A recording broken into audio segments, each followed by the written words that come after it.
বিসমিল্লাহির রহমানির রহিম ইয়া আইয়ুহাল্লাযীনা আমানুত্তাকুল্লাহ ওয়া কুনু মা'আস সাদিকিন।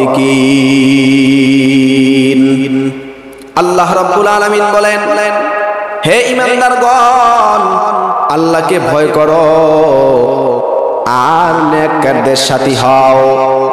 আল্লাহকে ভয় করার সাথে সাথে আমার মাওলা বান্দাদেরকে আদেশ দিলেন, ও বান্দারা, শুধু আল্লাহকে ভয় করার পর ওই স্থানের উপর অটল থাকিও না, মানে আল্লাহকে ভয় করিয়া বসিয়া থাকিও না, বরং আল্লাহওয়ালা বুজুর্গ যারা আছে তাদের সাথে সম্পর্ক রাখো। কারণ আল্লাহকে ভয় করার পর ওই বান্দাকে শয়তান আরো বিভিন্ন দিক থেকে তাকে ওয়াসওয়াসা দিতে থাকবে, তাকে বিভিন্ন ভাবে কুমন্ত্রণা দিতে থাকবে। কিন্তু বান্দা যদি আল্লাহওয়ালাদের সাথে সম্পর্ক রাখে, তাহলে আল্লাহর ভয় বান্দার অন্তর থেকে কোনোদিন দূর হবে না। এই জন্যই তো আল্লাহ বললেন, ইয়া আইয়ুহাল্লাযীনা আমানুত্তাকুল্লাহ ওয়া কুনু মা'আস সাদিকিন। আল্লাহকে ভয় করো এবং সৎ কর্মশীল যারা আছেন তাদের তোমরা সাথী হয়ে যাও। এরে আল্লাহর গোলাম, আল্লাহ রাব্বুল আলামিন এই কোরআনকে নাজিল করেছেন আল্লাহকে ভয় করানোর জন্য। এই কোরআনের ভিতরে জাহান্নামের আলোচনা আছে না নাই? এই কোরআনের ভিতরে জান্নাতের আলোচনা আছে না নাই? আল্লাহ রাব্বুল আলামিন ভয়ের সব আলোচনা কোরআনের ভিতরে করছেন। আল্লাহ রাব্বুল আলামিন জান্নাতের নিয়ামতের আলোচনাও কোরআনের ভিতরে করছেন। এই দুনিয়ার মানুষদেরকে জানায় দেয়, এই কোরআন হলো এমন এক বিধান যেই বিধানের মধ্যে কোনো ধরনের সন্দেহ নাই। আল্লাহ রাব্বুল আলামিন বলেন, যালিকাল কিতাবু লা রাইবা ফীহি।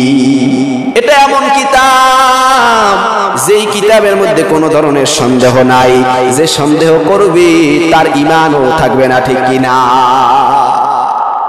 এরে দুনিয়ার মুসলমান আল্লাহর গোলাম, যুক্তি দিয়া কোরআনকে সবভাবে বোঝা যাবে না। কোরআনের অনেক আয়াত এমন আছে যুক্তিতে খাটবে না, কিন্তু মেনে নিতে হবে। এটার নামই হলো মুমিন। কোনো যুক্তি চলবে না। শয়তানকে যখন বলল আদমকে সেজদা করো, শয়তান যুক্তি দিয়া বড় মর্দুত আল্লাহ অনুপ্রাপ্ত শয়তানে পরিণত হয়েছে, ঠিক কি না? এ ছিল এমন একজন জিন যে ফেরেশতাদের সাথে চলাচল করত। আল্লাহ রাব্বুল আলামিন বড় সম্মান দিছিলেন, কিন্তু আল্লাহর সাথে যুক্তি দেওয়ার কারণে কিন্তু ধ্বংস হয়ে গেছে। আরে আল্লাহর গোলাম, যুক্তি দিয়া কোরআন আল্লাহর যে আদেশ আছে সেগুলোকে যুক্তি দিয়া সব কিছু বোঝা যাবে না। কিছু কিছু আয়াত যেগুলো যুক্তির আলোকে বোঝা যায়, কিছু কিছু বিষয় যুক্তি ছাড়া বুঝে আসে না। কিছু কিছু বিষয় যুক্তি দিলে কোনোদিনও বুঝে আসবে না। বরং যুক্তি হোক অযৌক্তিক হোক, আল্লাহর কথাগুলো সব সঠিক, আল্লাহর কথাগুলো মেনে নিতে হবে। এটাই হলো ঈমানদারের বড় একটা আলামত। হযরতে মূসা আলাইহিস সালাতু ওয়াস সালাম আল্লাহর সাথে কথা বলতেন। মূসা আলাইহিস সালাতু ওয়াস সালামের নাম এর শেষে ছিল কালিমুল্লাহ, আল্লাহর সাথে কথা বলনেওয়ালা। যে আল্লাহর সাথে কথা বলে তাকে বলা হয় কালিমুল্লাহ। মূসা কালিমুল্লাহ ছিল, লা ইলাহা ইল্লাল্লাহ মূসা কালিমুল্লাহ। মূসা আলাইহিস সালাতু ওয়াস সালাম, আল্লাহ রাব্বুল আলামিন মূসা আলাইহিস সালাতু ওয়াস সালামকে জিজ্ঞাসা, ও মূসা, তোমার হাতে ওটা কি একটু আমাকে বলো। মূসা আলাইহিস সালাতু ওয়াস সালাম ডাক দিয়া বলে, ওগো আল্লাহ, আমার হাতে এটা লাঠি, এটা দিয়ে আমি ভর করে চলি, এটা দিয়ে আমি আমার বকরির পাতা পেরে পেরে খাওয়াই। আল্লাহ রাব্বুল আলামিন বলেন, ও মূসা, তোমার লাঠিটাকে তুমি জমিনের ভিতরে ফালাইয়া দাও।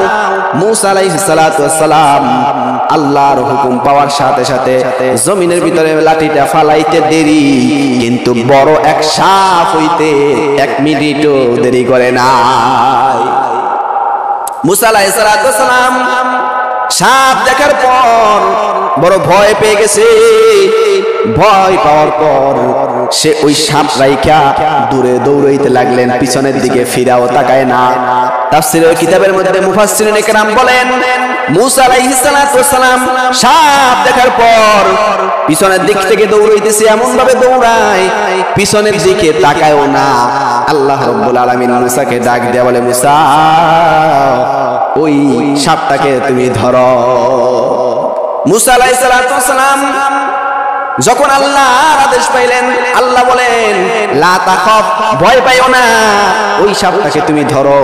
মুসা আলাইহিস সালাম কোনো যুক্তি না খাটাইয়া আল্লাহর হুকুমটাকে মানিয়া যখনই সাপটাকে ধরলেন, সাথে সাথে আল্লাহ সাপকে লাঠিতে রূপান্তরিত করে দিয়েছে। বলেন সুবহানাল্লাহ।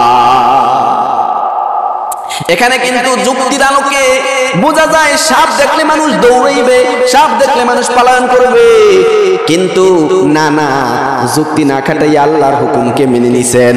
আরে আল্লাহর গোলাম মুসা আলাইহিস সালাতু ওয়াস সালামকে যখন ফেরাউন বিভিন্ন ভাবে জুলুম নির্যাতন করতে লাগলো, শেষ পর্যন্ত একটা বড় ধরনের একটা অ্যারেঞ্জমেন্ট করলো, যেখানে অনেক জাদুকর তাদের সাপ নিয়ে উপস্থিত হইছে। হযরতে মুসা আলাইহিস সালাতু ওয়াস সালামকেও সেখানে ইনভাইট করা হইছে যে এই সাপের সাথে তুমিও পাল্লা দিবা, দেখবো পারো কিনা। মুসা আলাইহিস সালাতু ওয়াস সালামের সাথে জাদুকররা একত্রিত হইছে একটা ময়দানের ভিতরে। হওয়ার পর ওই জাদুকরদের সব সাপগুলা ছেড়ে দিছে, মুসা আলাইহিস সালামের দিকে ধাওয়া ধাওয়া করে আসতেছি। মুসা আলাইহিস সালাতু ওয়াস সালাম সাপগুলা দেখার পর কি করবেন, এমন সময় আমার আল্লাহ মুসা আলাইহিস সালাতু ওয়াস সালামকে বলে, মুসা রে, তোমার হাতে যে লাঠিটা আছে সেটাকে তুমি জমিনে ফালাইয়া দাও।